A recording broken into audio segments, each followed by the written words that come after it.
کہ آخر یہ جسم مثالی کیا ہے بہت سے لوگوں کو سمجھ نہیں آیا. رسول کافی کے اندر بھی روایت ہے فی قالب کا قالب ہی فی الدنیا، اسی دنیاوی جسم جو آپ کا دنیا کے اندر ہے بالکل ویسے ہی شکل جسم مثالی کی بھی. اور ایک حدیث کے اندر تو یہاں تک اس کا تذکرہ آیا ہے کہ ہیئۃ الاجساد، بالکل اسی طریقے سے جس طرح سے آپ کا اس دنیا کے اندر جسم ہے نا، بالکل برزخی جسم بھی ویسا ہی ہے. علامہ مجلسی نے بہار الانوار کی 6 جلد کے اندر یہ بات کہی ہے کہ روایات اس کے اوپر شاہد ہیں کہ ہمارا یہ جسم بالکل برزخی جسم جو ہے بالکل اسی جسم کی مانند ہے. اور اسی وجہ سے جو برزخی جسم ہے اس کو عالم رویا اور عالم خواب سے بھی تشبیہ دی گئی. یعنی جس طریقے سے کہ انسان سویا ہوتا ہے اسی طریقے سے وہ جسم بھی ہوگا، اور اسی کے اندر بھی اس کو نعمتیں دی جا رہی ہوں گی اور اسی میں اس کو عذاب ہو رہا ہوگا. کسی ایک چھٹے امام سے ایک سوال آ کے پوچھا تھا. تب پوچھا کیا کہ مولا ہم نے یہ سنا کہ کچھ لوگوں کا یہ عقیدہ ہے کہ مومنین کی ارواح کو کچھ خاص پرندے ہیں جو عرش کے اطراف میں پائے جاتے ہیں، ان کے پیٹ میں مومنین کی ارواح کو رکھا جاتا ہے. اچھا آپ یہ حیران ہوں گے کہ یہ ایسا نظریہ نہیں، یہ اہل سنت کا جو موجودہ جو جتنے بھی اہل سنت ہیں ان کے تمام علماء کا نظریہ یہی کہ ارواح کو سبز رنگ کے پرندوں کے فوٹو میں رکھا جاتا ہے. اس زمانے سے خری نظریہ چلا آ رہا ہے. تو امام نے ارشاد فرمایا ایسا ہرگز بھی نہیں ہے. مومن خدا کے نزدیک کہیں زیادہ عزیز اور گرامی ہے کہ خدا اسے پرندوں کے پیٹوں کے اندر رکھے، بلکہ ولیکن فی ابدانے کا ابدانہم، یہ جملہ ہے امام کا، البتہ اس کی روح پرانے بدنوں کی مانند بدنوں کے اندر رہے گی جس طریقے سے اس دنیا کے اندر رہتی ہے. پھر امام نے یہ بات بھی ارشاد فرمائی کہ جو ارواح ہیں یہ اس برزخی جسم کے اندر کھاتی بھی ہیں، پیتی بھی ہیں، نعمتوں سے لطف اندوز بھی ہوتی ہیں، وہ جو برزخی جسم ہوتا ہے. اور اگر کوئی ان کے جسموں کو دیکھ لے تو وہ ان کو ان کی اصلی صورتوں سے پہچان لے گا. ایسا نہیں کہ ان کی صورتیں کچھ چینج ہو جائیں گی، بالکل جو جس طرح سے ہمارے موجودہ جسم ہے بالکل جس طرح دنیا کے اندر ہے وہ مثالی جسم بھی بالکل ویسے ہی ہوگا. اچھا دیکھیے جسم مثالی ایسا نہیں، سائنس بھی اب اس کو ماننے لگی. جسم مثالی کو سائنس کی زبان میں ہمارے جو آج کل آورا کہا جاتا ہے، AURA. اس کے متعلق یہ بات کہی جاتی کہ یہ شعاعوں سے مل کر بنا ہے.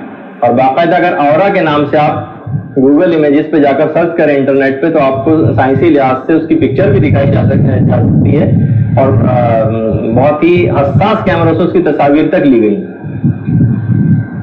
یہ جسم جو ہے جسم مثالی یہ شعاعوں سے بنا ہے اور یہ اس وقت بھی موجود ہے. اچھا یہ ایک لطیف دھوئیں کی مانند ہے، اور یہ ہمارے جو جسم ظاہری ہے نا، جو آپ کا جسم اس کے ارد گرد پھیلا ہوا ہے. اور ہمارے جو جسم ہے اور روح جو ہے اس کا تعلق اب بھی اس جسم کے ساتھ ہے. خود امیر المومنین علی ابن ابی طالب علیہ الصلوۃ والسلام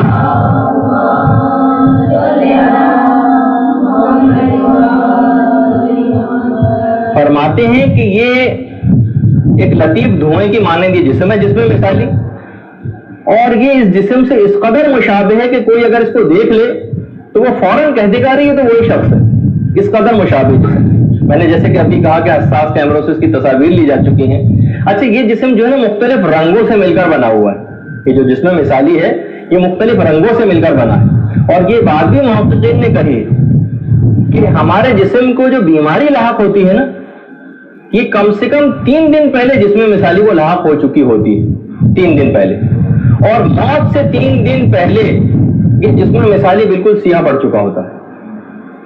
اچھا یہ جو اس کے مختلف رنگ ہیں، جسم مثالی کے مختلف رنگ ہیں، یہ اس کی اخلاقی صفات اور خصوصیات کو ظاہر کرتے ہیں کسی بھی شخص کی. تو یہ جو محققین حضرات ہوتے ہیں نا، جو دیکھ کر انسان کی شخصیت کو پہچان لیتے ہیں، یہ اصل میں یہ ان میں سے اکثر جسم مثالی کو ان رنگوں کی مخصوص کیفیات جو مختلف خصوصیات اخلاقی کی نشاندہی کرتی ہیں اس کو دیکھ کر پہچانتے ہیں کہ یہ شخص کن خصوصیات کا حامل. اچھا جس وقت موت انسان کے اوپر آتی تو یہ جو ظاہری جسم ہمارا ہے یہ اس وقت بالکل بے جان ہو جاتا ہے۔ اچھا، اس کے فوراً بعد جیسے یہ جسم بے جان ہوگا، ہماری روح فوراً اپنے آپ کو جسم مثالی کے اندر متحرک محسوس کرے گی، محسوس کرے گی کہ میں کسی اور جسم کے اندر آ گئی، اور اسی طریقے سے عالم برزخ کے اندر وہی جسم پھر رہے گا، اور عالم برزخ میں جانے کے بعد ہمارے جسم جو اس وقت ہمیں جسم مثالی دیا جائے گا، ہماری روح کو فوراً پتہ چل جائے گا کہ میری کیفیت اس وقت کیا ہے، میری کیفیت اچھی ہے یا میری کیفیت بری ہے۔ اس جسم مثالی کے قالب میں خود کو محسوس کر کے ہی پتہ چل جائے گا کہ میری کیفیت کیا ہے۔ اچھا خیر، یہ تو ابھی آگے چل کر اس کا میں تذکرہ کروں گا، لیکن ایک بات اس سلسلے میں اور بیان کر دوں۔ دیکھیے، یہ جو بات کہی تاکہ یہ والی بات مکمل ہو جائے جس میں مثالی سے متعلق، کہ یہ جو ثواب و عذاب ہوں گے یہ جسم مثالی پر واقع ہوں گے۔ اچھا، اب لوگوں نے اس پہ کچھ اعتراضات کی۔ اس بات ایک اعتراض یہ کیا کہ جناب یہاں دیکھیے، اس روح نے ہماری خدا کی اطاعت کی تھی یا خدا کی معصیت کی تھی، اور وہ اس مادی جسم کے ساتھ کی تھی جو اس دنیا میں ہمارے پاس ہے، اس سے ہی ہم نے خدا کی اطاعت کی ہے، اسی جسم کے ذریعے ہم نے خدا کی نافرمانی کی۔ اچھا، جسم مثالی نے تو نہ اطاعت کی ہے کہ اس کو ثواب دیا جائے، نہ جسم مثالی نے خدا کی نافرمانی کی ہے کہ اس پر اطاعت کیا جائے اور عذاب دیا جائے، تو کیا یہ بات جسم مثالی میں عذاب دینے کی اور ثواب دینے کی عدل الہی سے منافات نہیں رکھتی؟ یہ ایک سوال ہے، لیکن کیونکہ ہم اس کے ساتھ ساتھ کیونکہ اس موضوع کو مکمل کرتے جا رہے ہیں تو ہر پہلو سے تقریباً بات ہو جائے۔ اس کے کئی جوابات دیے گئے۔ پہلا تو جواب یہ کہ جناب یہ جو ہمارے اجسام مثالیاں ہیں نا، جسم مثالی، یہ اسی اجسام دنیاوی کا عکس و پرتو، یہ بالکل عکس، اس طرح فوٹو اسٹیٹ ہوتا ہے کہ دنیا میں بھی اسی جسم و روح کے ساتھ یہ چیزیں متعلق تھیں، تو عقلاً ارواح کو ان اجسام مثالیہ برزخیہ میں جزا و سزا دینے سے کوئی عقلی نقص وارد نہیں ہوتا۔ تھوڑی سی بات مشکل ہو رہی ہے بھائی، دیکھیے کہ جب یہ جسم مثالی جتنے بھی ہیں ہمارے، یہ اسی جسم دنیاوی کا ہی عکس و پرتو ہے، تو اگر اس جسم مثالی کو عذاب دیا جا رہا ہے تو اس سے کوئی مسئلہ نہیں پیدا ہوتا۔ اچھا، اور یہ بھی ہو سکتا ہے کہ یہ جو جسم مثالی ہے یہ ہمارے اسی دنیاوی جسم کے اجزاء اصلیہ سے پیدا ہوا ہو۔ بات سمجھ آ رہی ہے آپ کو؟ نہیں سمجھ آئی؟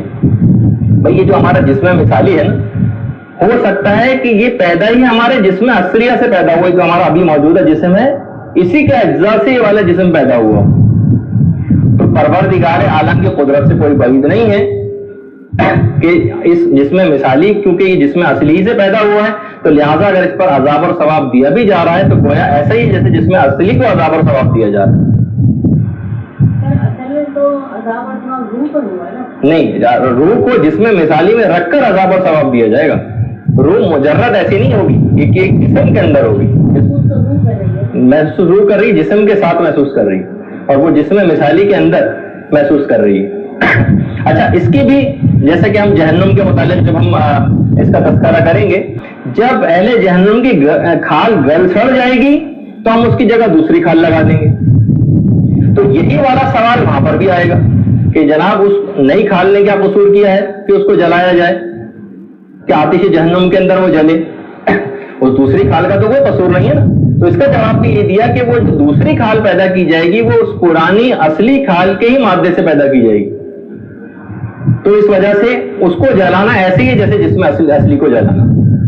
تو بہرحال جو بھی اس کا جواب ہو، اس سے شبہ بالکل ہوا منصورہ ہو کے رہ جاتا ہے، اس کی کوئی حیثیت نہیں ہے کہ جسم مثالی اسی جسم اصلی سے پیدا شدہ ایک جسم ہے۔ اچھا، سارا فشار اور سارا عذاب اسی جسم مثالی کے ساتھ ہی ہوگا، لہٰذا اب اس دنیاوی جسم کے ساتھ کچھ بھی کیوں نہ ہو جائے، اس کو چاہے جلا دیں، چاہے اس کو درندہ کھا جائے، چاہے پانی میں غرق ہو جائے، ہر صورت میں کیونکہ عذاب اور ثواب سارا جسم مثالی سے متعلق ہو جائے گا، تو اس جسم کے ساتھ کچھ بھی کرتے رہیں اس سے کوئی فرق نہیں پڑے گا، جیسے کہ اکثر لوگوں کے دماغ میں شبہ ہوتا ہے۔ برحمتك يا أرحم الراحمين وصلى الله على محمد وآله الطاهرين۔